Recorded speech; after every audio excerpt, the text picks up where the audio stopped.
ఈ నరేంద్ర మోడీ రష్యాకి వెళ్ళినప్పుడు జెలెన్స్కీ తీవ్రంగా ఆక్షేపించారు. ఇది ఒక యుద్ధ పిపాసుని మీరు ఎట్లా ఆలింగనం చేసుకుంటారనేటువంటి ఒక మాట. ఒకేసారి ఆయన ఉక్రెయిన్లో ఉన్నంతసేపు రష్యా వైపు నుంచి ఒక బాంబు దాడి కానీ ఒక గన్ కానీ పేలకుండా చేసినటువంటి సంఘటన ప్రపంచ దేశాలను విస్మయం చేసింది. అమెరికా కూడా చేయలేనటువంటి సాహసం నరేంద్ర మోడీ చేశారు. ఎట్లా దాన్ని మనం విశ్లేషణ చేసుకోవచ్చు? నరేంద్ర మోడీ మొత్తం వ్యవహారంలో తాను న్యూట్రల్గా ఉండదలుచుకున్నాడనేది చాలా స్పష్టంగా భారతదేశ విదేశాంగ విధానాన్ని ఆయన తెలియజేశాడు. ఇక్కడ న్యూట్రల్గా ఉండదలుచుకున్నాను అనడానికి ముందు అసలు ఈ యుద్ధం ఎందుకు స్టార్ట్ అయింది అన్న నేపథ్యాన్ని మనం తీసుకుంటే, యుక్రెయిన్ నాటోలో చేరడానికి నిర్ణయం తీసుకున్న తర్వాత అందుకు రష్యా అంగీకరించకపోవడం వల్ల యుద్ధం ప్రారంభమైంది. ఓకే, ఇక్కడ రష్యా ఎందుకు అంగీకరించడం లేదు అన్నది ఒకటి తీసుకుంటే, నాటోకి రష్యాకి మధ్యలో కొంత బఫర్ జోన్ ఉండాలి. నేరుగా ఎప్పుడైనా ఇబ్బందికరమైన పరిస్థితి వస్తే యుద్ధాలు మూడో ప్రపంచ యుద్ధం రాకుండా కొంత బఫర్ జోన్ ఉండాలి అనేది రష్యా యొక్క అభిప్రాయం. అంతేకాకుండా రష్యాకి ఇంకొక ఇబ్బంది ఉంది. ఇంకొక ఇబ్బంది ఏంటంటే, రష్యా ప్రపంచంలో అతిపెద్ద దేశమైనప్పటికీ రష్యా యొక్క ఉత్తర సరిహద్దుల్లో రష్యా ఏమీ చేయలేదు. రష్యా నావికా మార్గాలు పనిచేయవు. సంవత్సరానికి 8 నెలలు మంచుతో కప్పబడిపోయి ఉంటాయి. అటు అలస్కా వైపు కూడా రష్యా నావికా మార్గాలు పనిచేయవు. రష్యా యొక్క నౌకలు ఏవైతే వెళ్ళాలనో చమురు తీసుకొని ఆ దేశం నుంచి ఇంకేదైనా వస్తువులు తీసుకొని ప్రపంచ వాణిజ్యానికి వెళ్ళాలంటే అవన్నీ బ్లాక్ సీ ద్వారా వెళ్ళాల్సిన అవసరం ఉంది. సో ఆ బ్లాక్ సీ అనేది వెళ్ళేటప్పుడు దాని యొక్క ఎంట్రన్స్ ఏదైతే ఉంటుందో అది ఒక నాటో దేశం గుండా అది బయటికి రావాలి. టర్కీ అనే నాటో దేశం గుండా అది బయటికి రావాలి.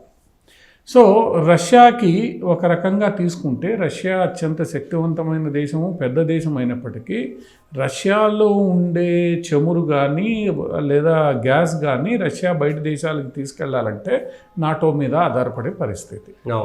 సో ఇలాంటి పరిస్థితుల్లో రష్యాని కంట్రోల్ చేయాలి అనేది నాటో చేస్తున్న ప్రయత్నం మొదటి నుంచి. అది రష్యాకి చాలా ఇబ్బందికరమైన పరిస్థితులు తీసుకొని వచ్చి పెట్టాయి. సో ఈ నేపథ్యంలో రష్యా ఒకటి బ్లాక్ సీ మీద కంట్రోల్ తీసుకోవాలని నిర్ణయించుకోవడం, రెండోది బఫర్ జోన్ తీసుకోవాలి అనేది. నాటోతో నేరుగా సరిహద్దులు లేకుండా. ఎందుకు ఆ పరిస్థితి వచ్చింది?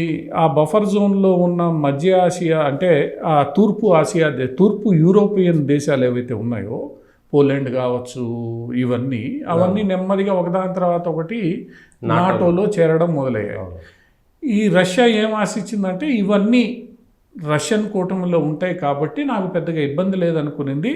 నెమ్మదిగా పోలాండు ఈ మిగతా దేశాలు ఏవైతే ఉన్నాయో నాటోలో చేరి చివరికి ఈరోజు, ఎందుకంటే అటువైపు పైన నార్వే, స్వీడన్ ఇవి పూర్తిగా నాటో దేశాలు కాదు. అవి కొంత స్వతంత్ర వ్యవహార శైలితో ఉన్నాయి. కొంత జర్మనీ నాటో దేశంగా ఉంది. మిగతా కింద ఏవైతే పోలాండు, జార్జియా ఇటువంటివి ఏవైతే ఉన్నాయో అవి పూర్తిగా నాటో దేశాలు కాదు. ఈ క్రమంలో నాటో విస్తరించుకుంటూ పోయి రష్యా సరిహద్దుల వరకు వెళ్ళే ప్రయత్నం నాటో చేసింది. అంటే దీని అర్థమైంది, ఇటు రష్యన్ సైన్యాలు ఇటు నాటో సైన్యాలు రెండు ఎదురెదురు వచ్చి నిలబడే పరిస్థితి అక్కడ తలెత్తింది. అది ఉండకూడదు అనేది రష్యా వాదన.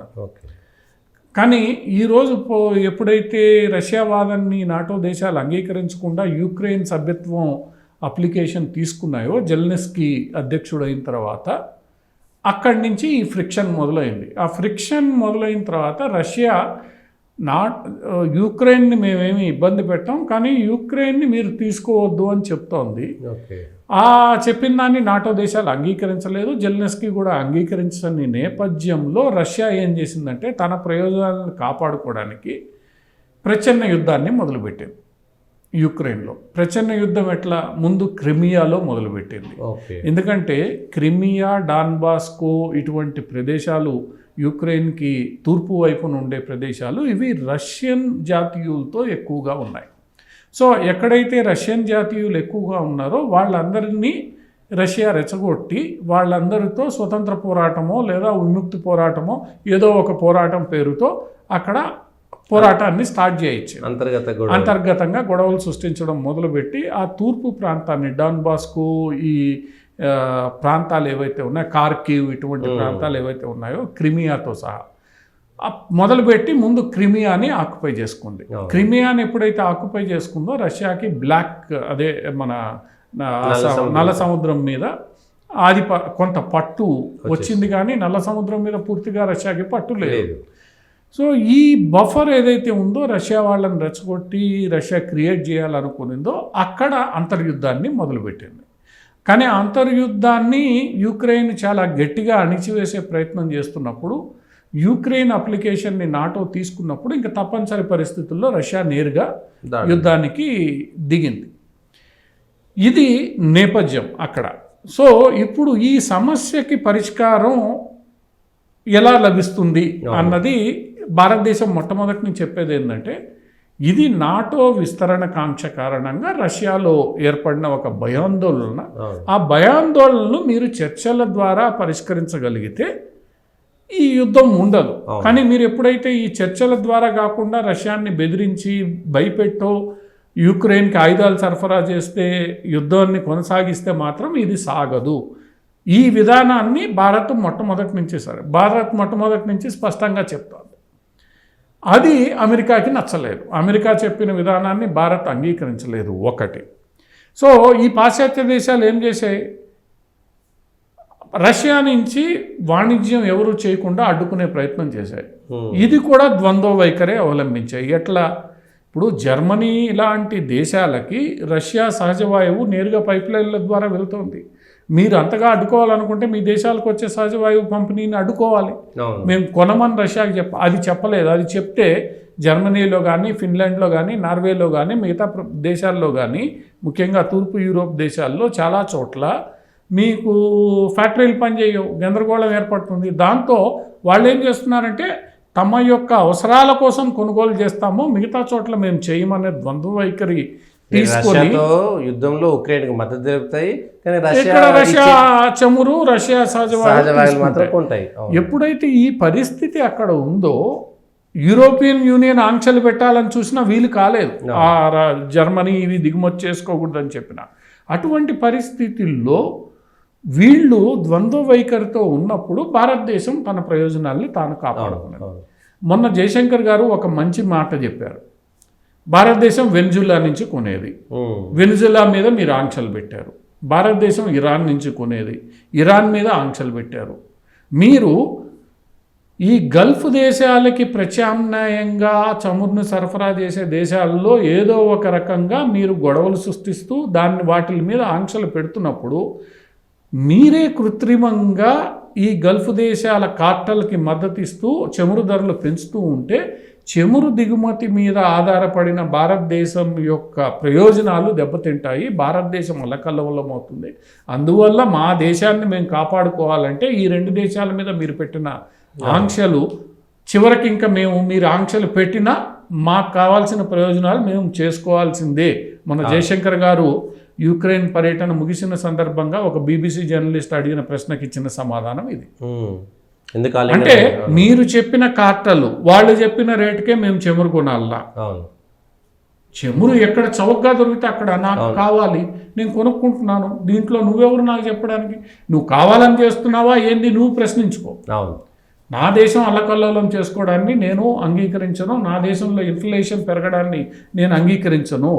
దీనికి పరిష్కారం నువ్వు చెప్తే నేను దాన్ని చూస్తాను. నువ్వు మిగతా దేశాల దగ్గర రష్యా రేటుకి ఇప్పించు చమురు, కొనే దేశంగా హక్కు ఉంది, ఎక్కడైనా కొనుక్కుంటాను. నువ్వు ప్రతి చోట ఆంక్షలు పెట్టి నీకు నచ్చలేదని చెప్పి వెనిజులా ఆపేసింది, ఇరాన్తో ఇబ్బందులు క్రియేట్ చేసావు, నువ్వు ఇప్పుడు మళ్ళీ రష్యా గురించి మాట్లాడితే ఇది అయ్యే వ్యవహారం కాదు.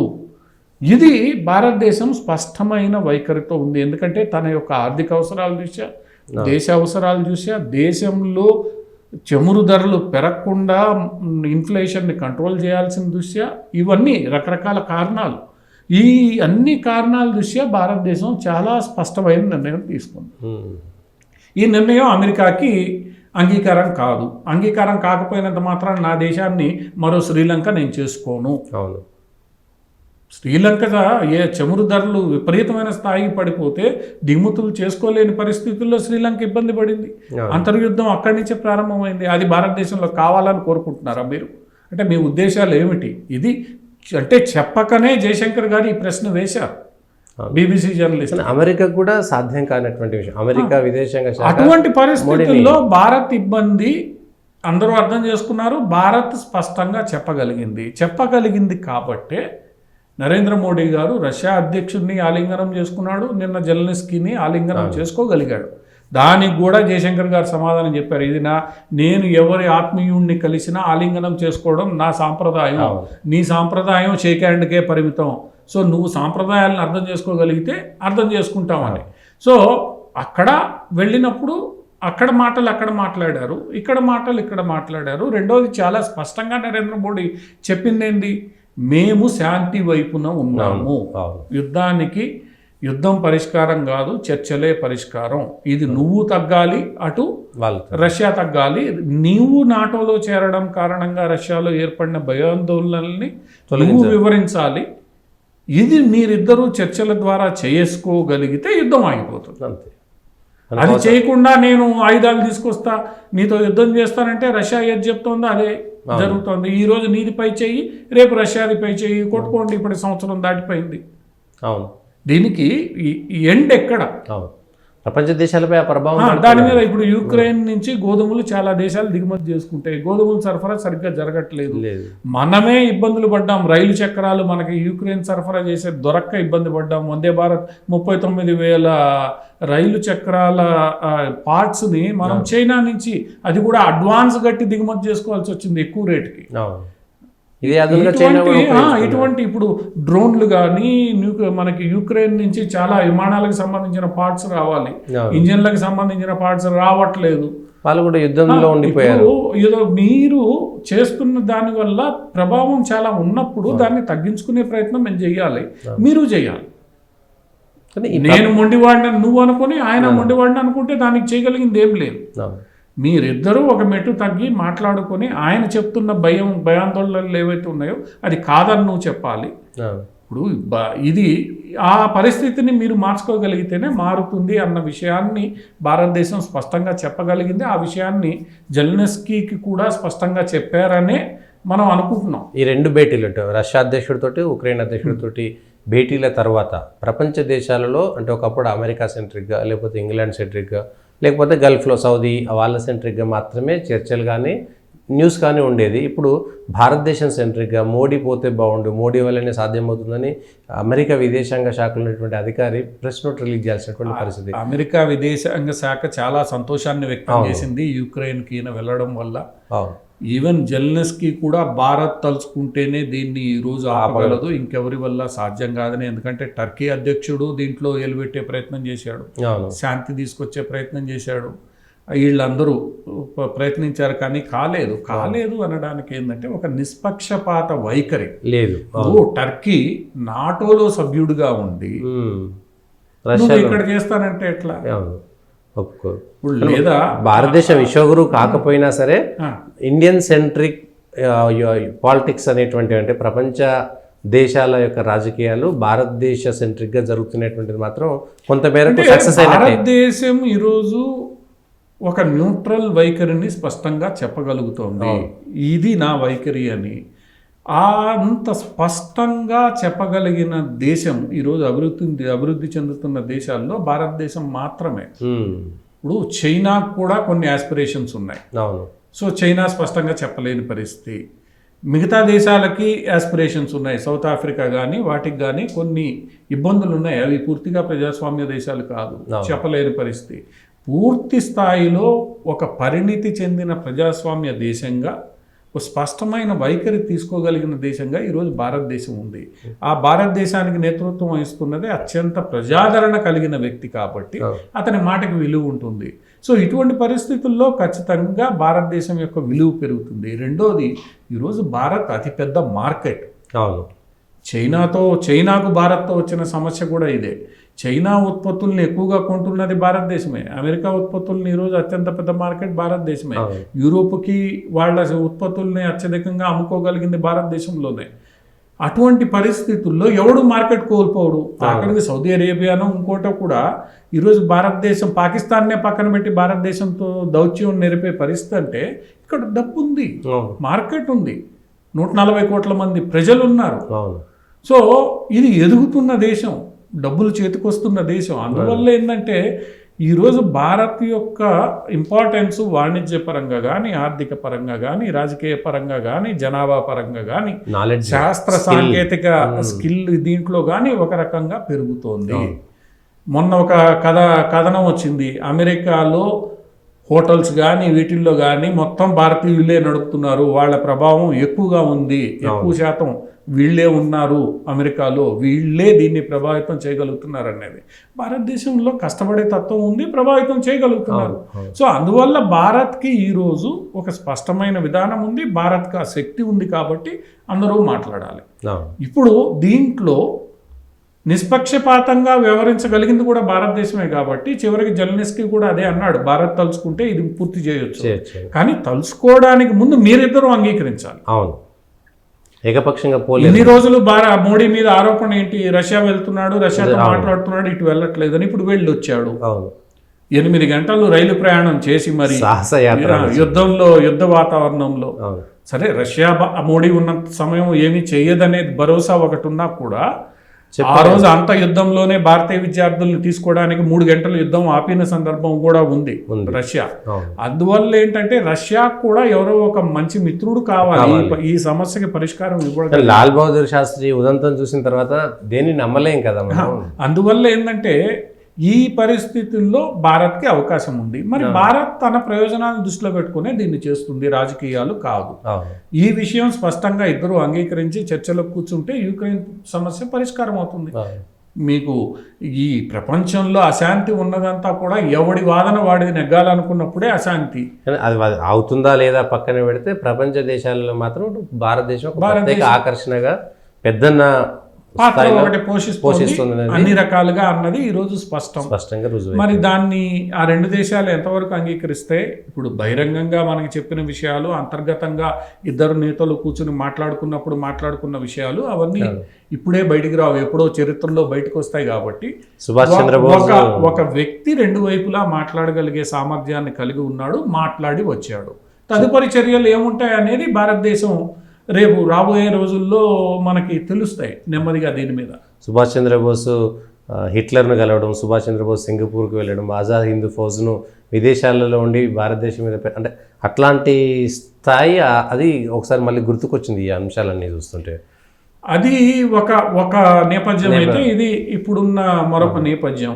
ఈ నేపథ్యంలో నరేంద్ర మోడీ మీద ఒక విశ్వాసం ఉంది అందరిలో. ఆ విశ్వాసాన్ని ఆ దేశాలు ఎలా ఉపయోగించుకుంటే, ఎందుకంటే భారత్ గతంలో ఎప్పుడూ కూడా ఇటువంటి వీటిల్లో మధ్యవర్తిత్వానికి పోయింది లేదు. భారత్ సమాన దూరం పాటించింది. సో అది ఎలా చేస్తుంది భారత్ అనేది అందరిలోనూ ఆసక్తికరంగానే ఉంది, చూడాలి. అంటే వీళ్ళిద్దరూ మధ్యలో ఆయన జరిపిన చర్చలు, భవిష్యత్తు ఎలా ఉంటుంది, ఏం జరుగుతుంది అనేది చూడాలి. పరిష్కారం ఏంటి, ఆమోదయోగ్యమైన పరిష్కారం.